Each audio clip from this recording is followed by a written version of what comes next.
أعوذ بالله من الشيطان الرجيم بسم الله الرحمن الرحيم وأوحينا إلى أم موسى أن أرضعيه فإذا خفت عليه فألقيه في اليم ولا تخافي ولا تحزني إنا رادوه إليك وجاعلوه من المرسلين فالتقطه آل فرعون ليكون لهم عدوا وحزنا إن فرعون وهامان وجنودهما كانوا خاطئين وقالت امرأة فرعون قرة عين لي ولك لا تقتلوه عسى أن ينفعنا أو نتخذه ولدا وهم لا يشعرون وأصبح فؤاد أم موسى فارغا إن كادت لتبدي به لولا أن ربطنا على قلبها لتكون من المؤمنين وقالت لأخته قصيه فبصرت به عن جنب وهم لا يشعرون صدق اللہ العظیم۔ میں نے آپ حضرات کے سامنے سورہ قصص کی آیت نمبر 7 سے لے کر آیت نمبر 11 کی تلاوت کی ہے۔ پہلے ان آیتوں کا ترجمہ ہم سنتے ہیں۔ آیت نمبر 7 کا ترجمہ ہے، اور ہم نے موسیٰ علیہ السلام کی ماں کے دل میں یہ بات ڈال دی کہ تم موسیٰ کو دودھ پلاتی رہو، جب تم کو ان کے متعلق اندیشہ ہو کہ فرعون کو اس کے پیدا ہونے کی خبر ہو جائے گی تو ان کو دریا میں ڈال دو، نہ خوف کھاؤ اور نہ غم کرو، پھر ہم ضرور ان کو تمہارے پاس واپس لے آئیں گے اور ان کو پیغمبر بھی بنائیں گے۔ چنانچہ موسیٰ علیہ السلام کی والدہ نے ان کو دریا میں ڈال دیا، پھر فرعون کے گھر والوں نے ان کو اٹھا لیا تاکہ وہ ان کا دشمن اور ان کے لیے غم کا باعث بنے۔ یقیناً فرعون، حامان اور ان کا لشکر چوک گیا۔ فرعون کی بیوی نے کہا، یہ تو میری اور تیری آنکھوں کی ٹھنڈک ہے، اسے قتل نہ کرو، بعید نہیں کہ یہ ہمارے کام آئے یا ہم اس کو بیٹا بنا لیں، اور ان کو انجام کی کچھ خبر نہیں تھی۔ اور موسیٰ علیہ السلام کی ماں کا دل بے قرار ہو گیا۔ اگر ہم نے اس کے دل کو مضبوط نہ کر دیا ہوتا کہ وہ بچے کی واپسی کا یقین رکھیں تو قریب تھا کہ وہ اس کو ظاہر کر دیتی۔ اور اس نے موسیٰ کی بہن سے کہا، تو اس کے پیچھے پیچھے چلتی رہ۔ چنانچہ وہ دور سے اس طرح دیکھتی رہی کہ فرعون کے لوگوں کو پتہ بھی نہ چل سکا۔ یہ ہے آیتوں کا ترجمہ۔ گزشتہ کل بات یہ چل رہی تھی کہ مصر میں فرعون کی حکومت تھی۔ فرعون نے خواب دیکھا تھا کہ اسرائیلی گھرانے میں ایک بچہ پیدا ہوگا جس کے ہاتھوں میری حکومت ختم ہو جائے گی۔ اس کو روکنے کے لیے فرعون نے تدبیریں اختیار کی کہ بنی اسرائیل کے گھروں میں جتنے بچے پیدا ہوتے ان کو بچپن ہی میں قتل کر دیا جانے لگا۔ اس طرح ہزاروں بچوں کو قتل کر دیا۔ ادھر اللہ رب العزت کا فیصلہ یہ تھا کہ بنی اسرائیل میں وہ بچہ پیدا ہو کر رہے اور اسی کے ہاتھوں فرعون کی حکومت ختم ہو۔ یہ اللہ رب العزت کا ارادہ تھا۔ اللہ رب العزت کی تقدیر کے سامنے بندے کی کوئی تدبیر کام کرتی نہیں ہے۔ ادھر بچوں کے قتل کرنے کا ماحول تھا کہ اسرائیلیوں کے گھروں کے باہر فرعون کے سپاہی کھڑے رہتے تھے۔ بچے کی رونے کی آواز سنتے تو فوراً بچے کو چھین لیتے، اور اگر لڑکا ہوتا تو اس کو قتل کر دیتے۔ اور اسی ماحول میں جبکہ لڑکوں کو قتل کرنے کا حکم تھا، موسیٰ علیہ السلام کی پیدائش ہوئی آپ کے گھر میں۔ اب ان کی ماں بڑی پریشان ہوئی، باہر سپاہی کھڑے ہیں، اب کیا کیا جائے، پریشانی ہے۔ مفسرین نے لکھا ہے کہ پہلے تو فرعون نے مطلقاً حکم پاس کیا تھا کہ جو بھی بچہ پیدا ہو اس کو قتل کر دیا جائے۔ ایک زمانے تک بچوں کے قتل کا سلسلہ جاری رہا۔ اس کے بعد بعض درباریوں نے فرعون کو سمجھایا کہ اگر بنی اسرائیل کو اسی طرح ذبح کیا گیا تو پھر ہماری یہاں مزدوری کون کرے گا، ہم کس سے کام کروائیں گے۔ تو فرعون نے ان کے مشورے سے آرڈر پاس کیا کہ 1 سال بچوں کو قتل کیا جائے اور دوسرے سال چھوڑ دیا جائے۔ موسیٰ علیہ السلام سے پہلے ان کی ایک بہن جو سب سے بڑی تھی ان کی پیدائش ہو چکی تھی، اور آپ کے بھائی حضرت ہارون علیہ السلام جو آپ سے تقریباً 1 سال بڑے تھے ان کی بھی پیدائش ہو چکی تھی۔ بہن کے بارے میں تو کوئی خطرہ نہیں تھا، کیونکہ عورتوں کو اور لڑکیوں کو قتل کرنے کا کوئی منصوبہ فرعون کا نہیں تھا۔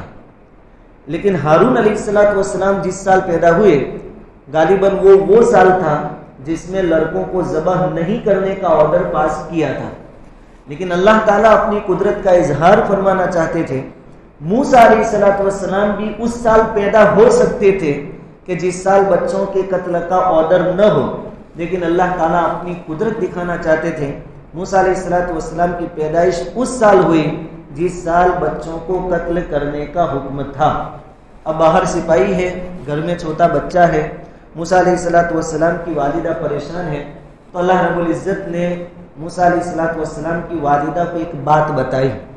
اب بات کس طرح بتائی، اس کے لیے قرآن نے الفاظ استعمال کیے ہیں وَأَوْحَيْنَا إِلَىٰ أُمِّ مُوسَىٰ، اور ہم نے موسیٰ کی ماں کی طرف وحی نازل کی۔ اور ہم جانتے ہیں کہ وحی تو صرف نبیوں پر آتی ہے، نبی کے علاوہ کسی پر وحی نہیں آتی، اور جتنے بھی نبی دنیا میں آئے ہیں، نبی اور رسول تمام کے تمام مرد ہوئے ہیں، کوئی عورت نبی اور رسول ہوئی نہیں ہے۔ تو یہاں وحی کا کیا معنی؟ یہاں وحی سے وہ نبوت والی وحی مراد نہیں ہے، بلکہ یہاں جو وحی کا لفظ ہے یہ الہام کے معنی میں ہے، کہ اللہ تعالیٰ نے موسیٰ علیہ السلام کی والدہ کے دل میں یہ بات ڈالی۔ بعض مفسرین نے کہا کہ موسیٰ علیہ السلام کی والدہ نے خواب میں دیکھا کہ آپ کو بتایا گیا کہ جب تک کوئی خطرہ نہ ہو وہاں تک بچے کو پالتے رہیں، دودھ پلاتے رہیں، اور جب کوئی خطرہ لاحق ہو فرعون کی طرف سے یا اس کے لشکر کی طرف سے تو بچے کو سمندر میں ڈال دیں۔ تو یا تو دل میں بات ڈالی گئی یا خواب دکھایا گیا۔ اور بعض مفسرین کہتے ہیں کہ حضرت جبرائیل علیہ السلام انسانی شکل میں آئے موسیٰ علیہ السلام کی والدہ کے پاس، اور انہوں نے بتایا کہ جب تک خطرہ نہ ہو دودھ پلاؤ، جب خطرہ لاحق ہو تو پھر بچے کو سمندر میں ڈال دینا۔ تقریباً 3 مہینے تک تو موسیٰ علیہ السلام کی والدہ آپ کو دودھ پلاتی رہی چوری چھپ کے، باہر سخت پہرا ہے، لیکن اللہ رب العزت نے بچایا۔ پھر یہودیوں کی جو کتاب ہے تلمود، یہ ان کے فتوے کی کتاب ہے، بہت معتبر کتاب سمجھی جاتی ہے، بابرکت کتاب سمجھی جاتی ہے تلمود۔ اس میں لکھا ہے کہ فرعون نے کیا کیا کہ سپاہی تو باہر سے چیک کریں گے، گھروں میں کیا ہے وہ کیسے پتہ چلے گا؟ تو فرعون نے جاسوس عورتیں چھوڑی۔ یہ جاسوس عورتیں بنی اسرائیلی کے گھروں میں جاتے اور اپنے ساتھ چھوٹے چھوٹے بچوں کو لے کر جاتی، اور وہاں گھروں میں جانے کے بعد اپنے بچوں کو کسی طرح رلاتی، ان کو مار کر یا کسی طرح، تاکہ یہ بچہ روئے گا تو اگر گھر میں چھوٹا بچہ ہوگا وہ بھی رونے کی آواز سن کر روئے گا۔ اس طریقے سے جاسوس عورتوں کو چھوڑا گیا، لیکن اللہ رب العزت کو منظور تھا کہ ان کو بچایا جائے۔ خیر، جب خطرہ بڑھ گیا تو پھر موسیٰ علیہ السلام کی والدہ نے ایک صندوق بنایا، تابوت بنایا، پیٹی بنائی، اس کے اندر موسیٰ علیہ السلام کو رکھا اور آپ کو سمندر کے حوالے کر دیا، دریا میں بہا دیا۔ یہ بھی اللہ رب العزت کی بڑی قدرت ہے کہ چھوٹا سا بچہ ہے، 3 مہینے کا ہے تقریباً، عمر کم زیادہ ہو سکتی ہے لیکن دودھ پیتا بچہ ہے، صندوق میں رکھا، صندوق جا رہے سمندر میں۔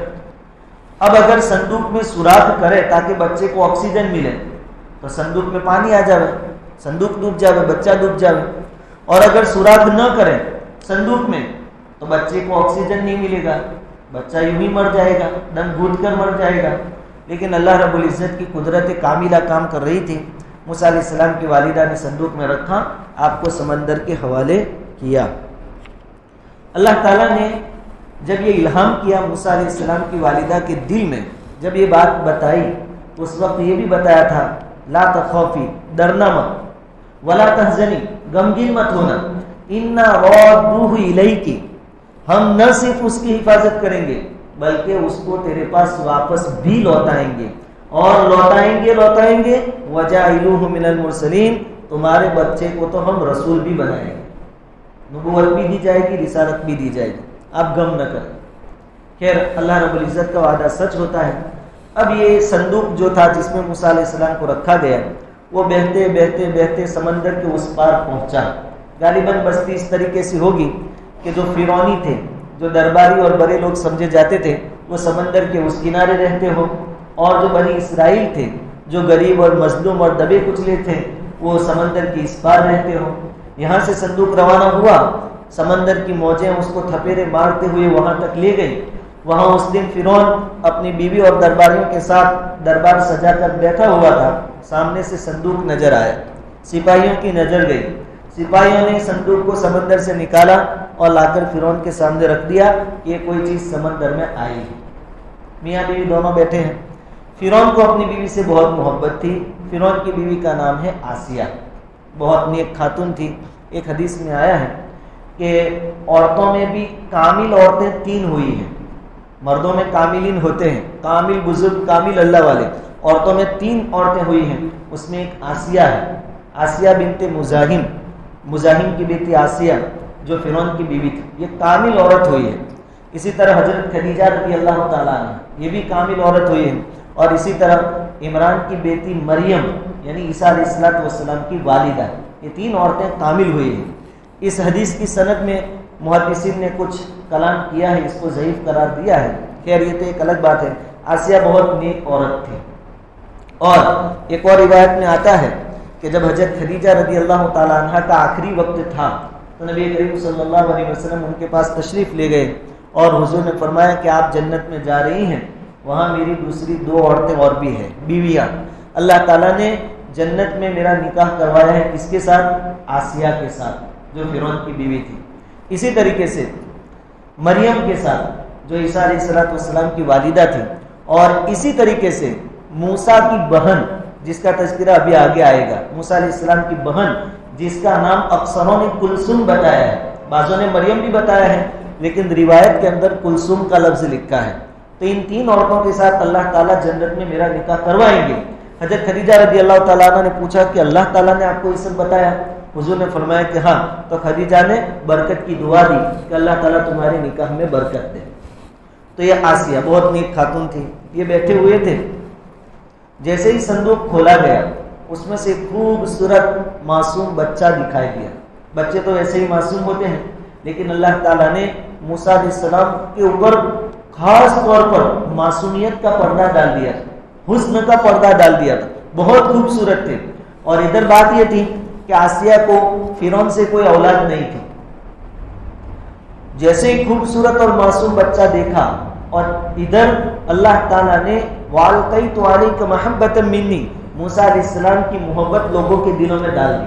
یہ سارے اسباب جمع ہوئے کہ آسیہ کی خود کی اولاد نہیں، یہ بچہ معصوم ہے اور اللہ تعالیٰ نے اس کی محبت دلوں میں ڈال دی ہے۔ جیسے ہی بچے کو دیکھا آسیہ بالکل تل ملا اٹھی اور بچے کو لے لیا اور کہا لا تقتلوا، اس کو مارنا مت، اس بچے کو قتل مت کرنا۔ اب فرعون کو اپنی بیوی سے بہت محبت تھی، اور ایسے بھی بیویوں کے سامنے بڑے بڑے سورماؤں کی چلتی نہیں ہے۔ کہا چلو ٹھیک ہے، نہیں ماریں گے۔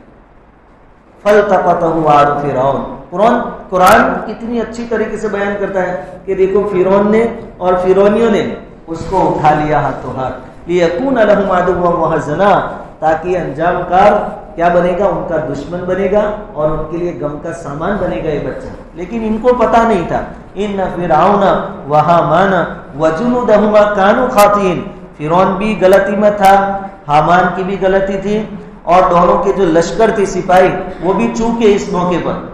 ان کو احساس نہیں ہوا کہ وہ بچہ ہے جس کے ہاتھوں ہماری حکومت جانے والی ہے، سب نے ہاتھوں ہاتھ اٹھا لیا۔ حالانکہ آدمی تھوڑا سوچتا تو ان دنوں میں کس کے بچے قتل کیے جاتے تھے؟ بنی اسرائیل۔ تو کوئی بھی کہہ سکتا تھا کہ اس طریقے سے صندوق میں اور سمندر میں کون ڈال سکتا ہے؟ یہ ضرور کسی اسرائیلی کا بچہ ہے، ان کے بچے قتل کیے جا رہے ہیں۔ لیکن ادھر کسی کا دھیان نہیں گیا۔ دوسری دلیل یہ تھی کہ صندوق آیا کدھر سے ہے؟ ادھر سے آ رہا ہے جدھر بنی اسرائیل کی بستی ہے، پھر بھی ادھر کسی کا دھیان نہیں گیا۔ یہ یوں سمجھے کہ شہر کے ادھر کے کنارے سے آ رہا ہے، ممکن ہے کہ دوسرے کسی شہر کا ہو، اس لیے انہوں نے اٹھا لیا۔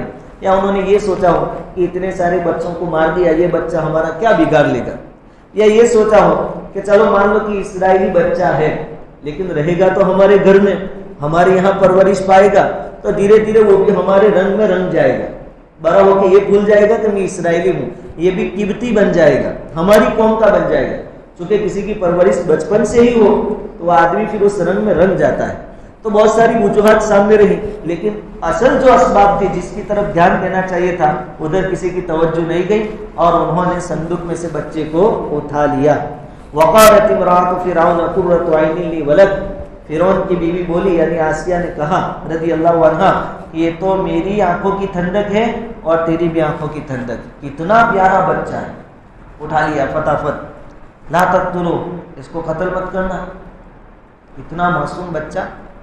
عسیٰ ان ینفعنا، ہو سکتا ہے، امید ہے، یہ ہونہار بچہ معلوم ہوتا ہے، اس کی پیشانی چمک رہی ہے، آگے چل کر ہمیں بہت نفع دے گا، بہت کام آئے گا۔ او نتخذہ ولدا، یا کم سے کم اس کو اپنا بچہ بنا لیتے ہیں، لے پالک بیٹا بنا لیتے ہیں۔ وہم لا یشعرون، لیکن ان کو معلوم نہیں تھا کہ حالات کیا ہے اور یہ بچہ کون ہے اور یہ خدا کی تدبیر کام کر رہی ہے۔ یہاں فرعون کی بیوی نے کیا کہا؟ قرۃ عین لی، یہ تو میری آنکھوں کی ٹھنڈک ہے۔ حدیث میں آتا ہے کہ اس وقت فرعون بولا تھا کہ تیری آنکھوں کی ٹھنڈک ہوگی، میری آنکھوں کی ٹھنڈک نہیں ہے، کیونکہ اس کو اس بچے میں دلچسپی نہیں تھی۔ وہ تو صرف بیوی کا مان رکھنے کے لیے، بیوی کی بات ٹالنی نہ پڑے اس لیے بچے کو رکھنے کے لیے تیار ہوا تھا۔ حدیث میں آتا ہے اگر اس وقت فرعون بھی یہ بول دیتا کہ ہاں میری بھی آنکھوں کی ٹھنڈک ہے تو اس کو ایمان نصیب ہو جاتا۔ الفاظ کیا کام کرتے ہیں وہ دیکھو، صرف الفاظ، آسیہ کی زبان سے اچھے الفاظ نکلے، یہ میری آنکھوں کی ٹھنڈک۔ اللہ والوں کو دیکھ کر اگر ہم ان کے ساتھ محبت کا اظہار کریں تو ہمیں نفع ہوگا۔ اور فرعون کی زبان سے کیا نکلا؟ تیری آنکھوں کی ٹھنڈک ہوگی، میری آنکھوں کی ٹھنڈک نہیں ہے۔ تو اللہ نے اس کی آنکھوں کی ٹھنڈک بنایا بھی نہیں، بلکہ موسیٰ کے ہاتھوں اس کی حکومت کو ختم کر دیا، اور بغیر ایمان کے فرعون اس دنیا سے روانہ ہوا۔ تو ہمارے لیے سبق ہے، الفاظ میٹھے ہوں، خیر خواہی والے ہوں، جس سے ہمیں مستقبل میں، بھوشیہ میں نفع ہو سکتا ہے۔ خیر فرعون کی بیوی نے ضد کی تو فرعون راضی ہو گیا اور بچے کو اپنے پاس رکھنا اس کو قبول کر لیا کہ چلو اپنے پاس رکھ لیتے ہیں، اپنا بیٹا بنا لیتے ہیں۔ اب ادھر کیا ہوا؟ موسیٰ علیہ السلام تو محل میں پہنچ گئے، لیکن ماں کا حال قرآن بیان کرتا ہے وَأَصْبَحَ فُؤَادُ أُمِّ مُوسَىٰ فَارِغًا، ادھر موسیٰ علیہ السلام کی ماں کا دل خالی ہو گیا۔ کس سے خالی ہو گیا؟ دو قول ہے، ایک تو یہ کہ صبر سے خالی ہو گیا، دودھ پیتا بچہ، خوبصورت بچہ، معصوم بچہ سمندر میں چھوڑ دیا اور فرعون کے محل میں پہنچ گیا۔ اب اس کا انجام تو کیا ہو سکتا ہے، یہ سوچ کر بھی ایک ماں کی روح کانپ جائے۔ ادھر موسیٰ علیہ السلام کی ماں کو جب پتا چلا کہ یہ تو دربار میں پہنچا ہے بچہ، تو کانپ اٹھی، ان کا دل صبر سے خالی ہو گیا۔ یا خالی ہو جانے سے مطلب یہ ہے کہ موسیٰ علیہ السلام کے علاوہ تمام فکروں سے خالی ہو گیا، کوئی اور چیز سمجھ میں آتی نہیں تھی، یہی خیالات تھے، میرے بچے کا کیا بنے گا۔ آگے اللہ تعالیٰ فرماتے ہیں ان کادت لتبدی بھی، قریب تھا کہ راز فاش کر دیتی، لوگوں سے بول دیتی۔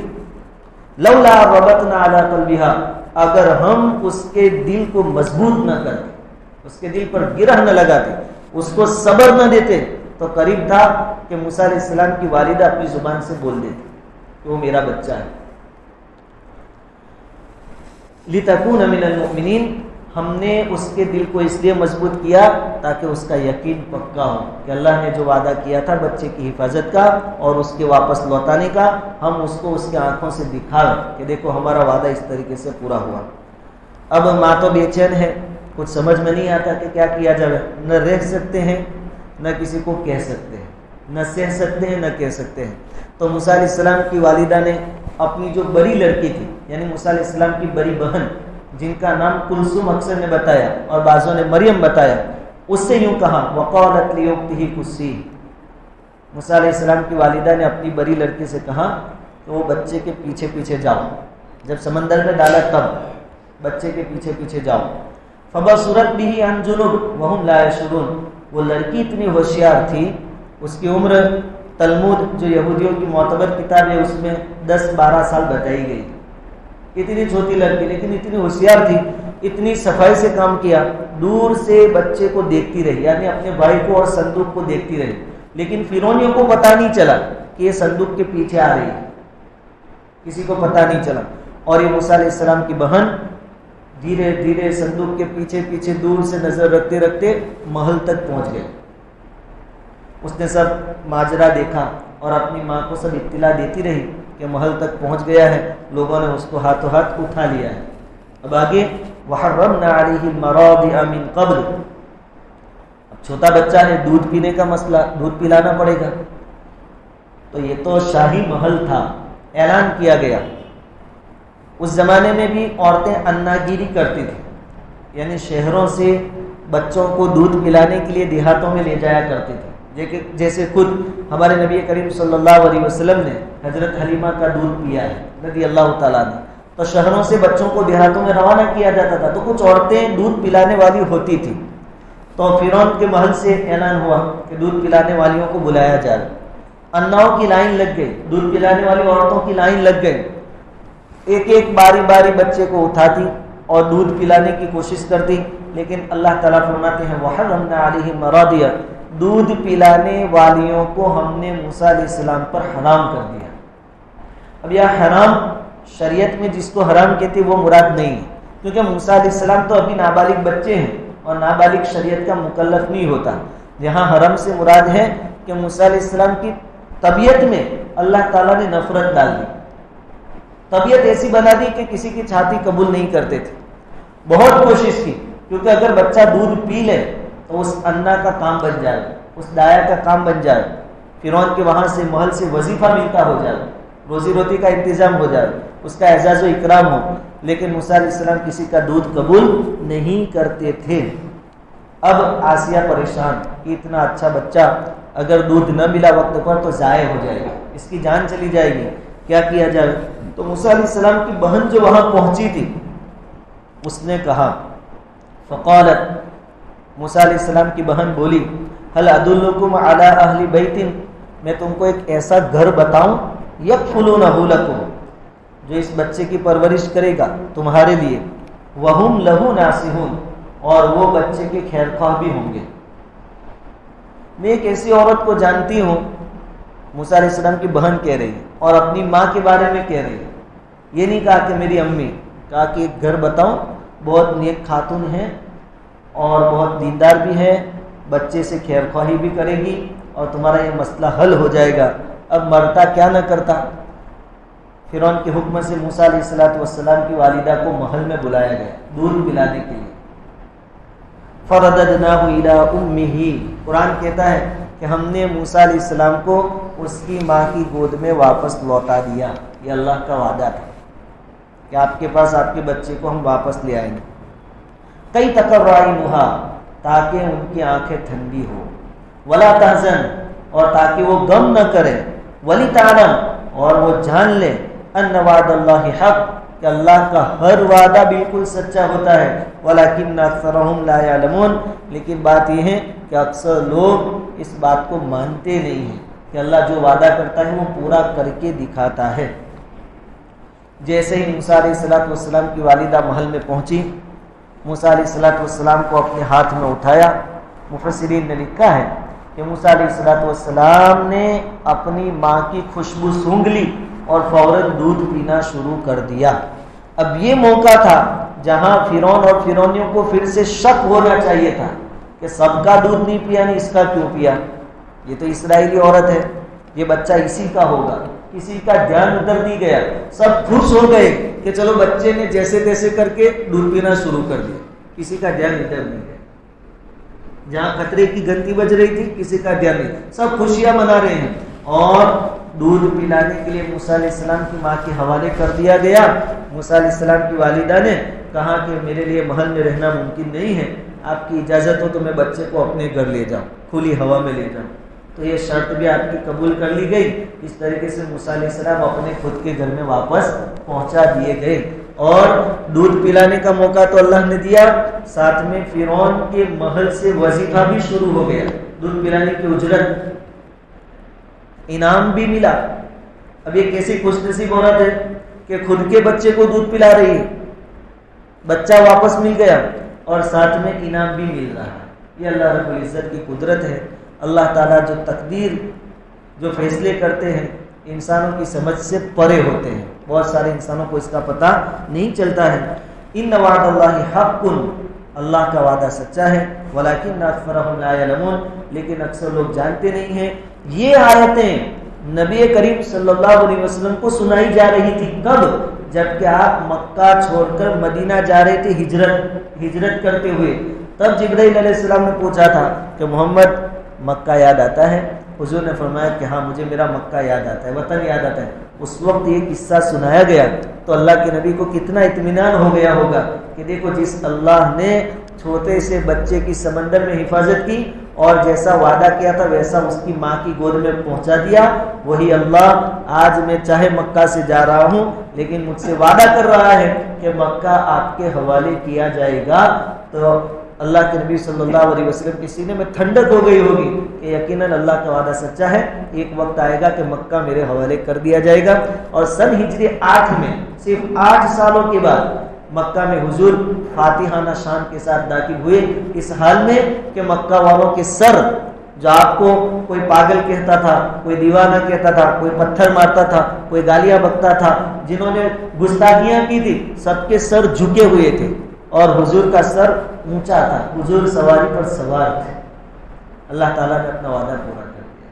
ہمارے لیے بھی بہت بڑا سبق ہے، نمازوں پر اللہ کے وعدے ہیں، روزوں پر اللہ کے وعدے ہیں، عبادتوں پر اللہ کے وعدے ہیں، ولیکن اکثرهم لا یعلمون، اکثر لوگ جانتے نہیں کہ اللہ جو وعدہ کرتا ہے، جانتے نہیں یعنی مانتے نہیں، یعنی اللہ جو وعدہ کرتا ہے وہ پورا کر کے رہتا ہے۔ ہم بھی روزہ رکھیں، اپنے نفس کے ساتھ بات کریں کہ اس پر کتنا ثواب ہے معلوم ہے؟ اللہ نے کیا فرمایا؟ نماز کا ثواب فرشتوں سے کہیں گے چلو اتنا ثواب دے دو، زکوٰۃ کا اتنا دے دو، حج کا اتنا دے دو۔ جب روزے کی باری آئے گی فرشتوں سے کہیں گے تم سائڈ پہ ہٹ جاؤ، میں خود دیتا ہوں اتنا ثواب روزوں کا، وانا اجزی بھی، میں دوں گا، فرشتوں کا واسطہ بھی بیچ میں نہیں، اور اللہ کا دینا تو کتنا ہو۔ نمازوں پر اللہ کے وعدے ہیں، اس کا دھیان پیدا کریں، صرف آوے اور نماز پڑھ کے چلے نہ جائے، ہر قدم پر، اور خاص رمضان میں بھوک اور پیاس کی وجہ سے خاص کر کے فجر ظہر کی نماز میں مشکل لگتا ہے، اس وقت نفس کو کہیں کہ میں کہاں جا رہا ہوں تیرے کو معلوم ہے؟ ان وعد اللہ حق، میرے رب نے بہت بڑا وعدہ کیا ہے، وہ سچا ہے، تو مجھے دھوکے میں نہیں ڈال سکتا، اس میں مجھے کیا ملے گا کل تیرے کو پتہ چلے گا۔ تو آج کے سبق کا خلاصہ کہ اللہ تعالیٰ نے اپنے وعدے کے مطابق موسیٰ علیہ السلام کو محل میں سے اپنی ماں کی گود میں واپس پہنچا دیا۔ اب آگے کیسے جوان ہوئے، کیا حالات ہوئے، پھر حکومت تک کیسے پہنچے، انشاءاللہ ہم روزانہ سنیں گے۔ درود شریف پڑھیں۔